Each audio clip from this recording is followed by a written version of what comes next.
नमस्कार दोस्तों, स्वागत है आपका एक बार फिर आज के मेरे इस वीडियो में। तो अपने शेयर बाजारों के हालात तो आप दोस्तों देख ही रहे होंगे कि साहब निफ्टी 26,000 का जो सितंबर में पीक बनाया था उससे साहब 4,000 पॉइंट नीचे है आज। यानी कि 26,000 से 4,000 पॉइंट गिर कर 22,000 के आसपास काम कर रहा है।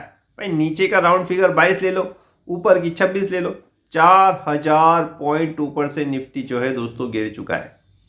गिरावट अगर प्रतिशत में देखेंगे आप तो ये 15% के आसपास गिरावट होती है। ठीक है, 15%। और ये एक करेक्शन जो है ना जो हुआ है, एक्चुअली बाजार काफी ऊपर चला गया था और करेक्शन स्वाभाविक था। चलिए मानते हैं करेक्शन जरूरी था और वो हो चुका है, लेकिन हालात बहुत ज्यादा खराब हो चुके हैं। मिड कैप और स्मॉल कैप के तो उससे भी ज्यादा हालात खराब हो चुके हैं। ठीक है, मार किस पे पड़ी? इन्हीं मिड कैप और स्मॉल कैप में पड़ी है साहब। सबसे ज्यादा मार अगर पड़ी है मिड कैप स्मॉल कैप में पड़ी है। ब्लू चिप तो अभी भी साहब अपने जो रेट है उसको मेंटेन करने में कामयाब हुए हैं, कुछ एक को छोड़ के।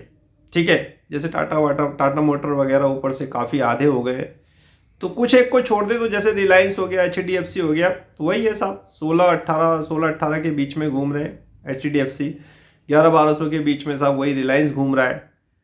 तो कहने की बात दोस्तों यह है कि आपने गिरावट देखिए, 4,000 पॉइंट की गिरावट है, 15% जिसको आंका गया है प्रतिशत में। और इसकी सबसे ज्यादा मार पड़ी है साहब मिड कैप और स्मॉल कैप पे। और कारण कई बार आपको बताए साहब, कई बार आपको बता दिए है कारण। क्योंकि इस बाजार में वेटेज किसकी है? बाजार किसको प्राथमिकता देखता है? FII को प्राथमिकता देता है। बाजार कहां का पैसा देखता है? बाहर का पैसा देखता है। बाहर से कितना है, बाहर से कितना है, बाहर से कितना है। बाहर से पैसा आ ही नहीं रहा, बाहर से तो यहां से तो पैसा बाहर जा रहा है। ठीक है, FIDIS का अगर डाटा देखोगे ना तो आप यकीन करिएगा कि साहब अभी 2 महीने हुए सिर्फ 1.5 लाख करोड़ से ऊपर का माल बेच चुके हैं और आज 11,000 करोड़ की सेलिंग की है FI ने। क्या कहने से। तो ये कुछ कारण है दोस्तों। चलिए कारण को और अच्छी तरह से समझते हैं और जानते हैं कि आगे अपना बाजार कैसा रह सकता है, अब क्या बाजार के लिए सपोर्ट है। चलिए शुरू करते हैं। कारण कुछ और नहीं, FI की सेलिंग है, FI की सेलिंग है, FI की सेलिंग। आज का अगर डाटा आप देखोगे 11,000 करोड़ का माल बेचा है, 11,000 करोड़। इसके अगेंस्ट DIS ने 12,000 करोड़ की खरीदारी करी है, लेकिन बाजार 400 पॉइंट गिरा हुआ था साहब आज, 400 पॉइंट। भाई DIS ने खरीदारी करी, जितना FI ने बेचा उतना DIS ने खरीद लिया, फिर तो बाजार गिरना नहीं चाहिए था। क्यों गिरा? FI को वेटेज देता है बाजार। FI को क्या देता है? वेटेज देता है। ठीक है, DIS की खरीदारी हो रही है। ठीक है, बस ये है कि क्रैश नहीं हो रहा। 11,000 करोड़ की अगर बिकवाली पे पहले हो जाती है ना, ये आज से 4-5 साल पहले अगर 11,000 करोड़ की बिकवाली होती तो साहब हालत खराब होती, क्रैश होता। Nifty crash. निक्केई देख रहे हो आप? जापान का निक्केई, जापान का निक्केई देखो। हालांकि बाजार गिर रहा है, लेकिन दोस्तों DIS की खरीदारी बहुत ज्यादा सपोर्ट कर रही है, लेकिन FI को देता है हमारा बाजार वेटेज। और एक बात और बताऊं आपको, दिसंबर से लेकर अब तक एक दिन की सबसे बड़ी बिकवाली है आज FI की। 11,000 करोड़, 11,000 करोड़, 1.5 लाख करोड़ मेरे ख्याल से अब तक ना बेच चुके हो ये टोटल 2 महीने के अंदर अंदर। पूरा डाटा मैं आप लोगों के लिए लगाता हूं, तो आपको ये चीज़ समझनी चाहिए दोस्तों, बहुत ज़्यादा वेटेज है FI की। अब भाई ये जा क्यों रहे हैं, क्यों बेच रहे हैं? अरे भाई क्यों ना बेचें? पिछली कल की वीडियो में ही मैंने बताया था आपको, चाइना के बाजार आकर्षित हो रहे हैं। क्यों हो रहे हैं? वहाँ सरकार काम कर रही है, इनको बुला रही है, आ जाओ आ जाओ आ जाओ, पैसा लगाओ, हम ये कर देंगे। ठीक है, आप इन्फ्लेशन से चिंतित हो, हम कोशिश कर रहे हैं इन्फ्लेशन कम करने की। कौन कहेगा? चाइना की गवर्नमेंट कहेगी। टैक्स से चिंता मत करो, टैक्स भी हम कम कर देंगे। ठीक है, हम रेगुलेशन आप लोगों के लिए सस्ते कर देंगे।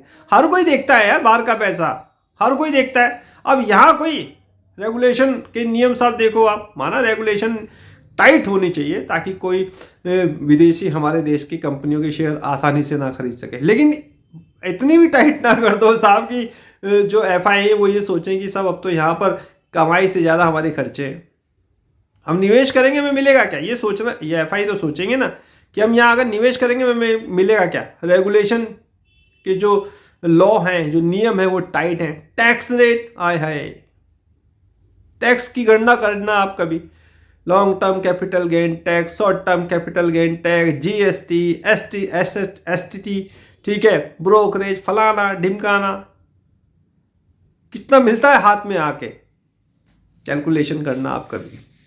तो ये कहानी है दोस्तों। जब उन्हें वहाँ सारी चीज़ें अच्छी मिल रही हैं तो यहाँ क्यों रुकेंगे साहब, आप वहीं जाएंगे। जा रहे हैं 11,000 करोड़ की अगर बिकवाली कर रहे हैं। अब DIS की खरीदारी में क्या हो रहा है, इंडिया का पैसा इंडिया में ही सर्कुलेट होगा, बाहर से तो पैसा नहीं आ पाएगा। बाहर का पैसा बाजार बाहर का पैसा देखता है। बाहर का पैसा जिस दिन आ जाएगा उसी दिन देख लेना आप साहब, ठीक है। चलिए साहब, अब आगे क्या संभावना है। लेवल तो भैया सारे टूट ही गए हैं। 22,800 के बाद मैंने आपको बताया था भयंकर बिकवाली होगी, 22,500 भी आएगा, फिर 22,200 भी आएगा, आ गया।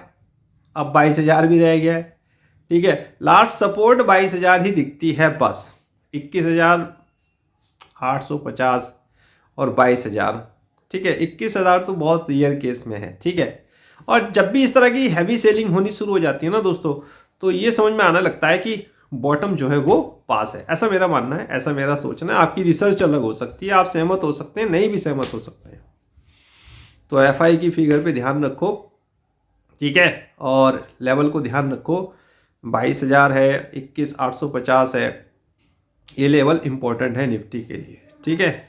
और FI पे तो ध्यान रखेंगे ही सब साहब। FI जिस दिन बाइंग करेंगे उस दिन हमारा बाजार नीचे से फिर ऊपर चलने लगेगा। और ये सब जब होगा जब सरकार कुछ रिलैक्सेशन वगैरह देगी। अब सेबी के नए चेयरपर्सन आए हैं, देखते हैं वो क्या साहब कुछ नियम लेके आते हैं FI को, क्या वो घोषणा करते हैं, बाज़ार को किस तरह संभालते हैं। तो ये वाली बात देखने वाली बात होगी।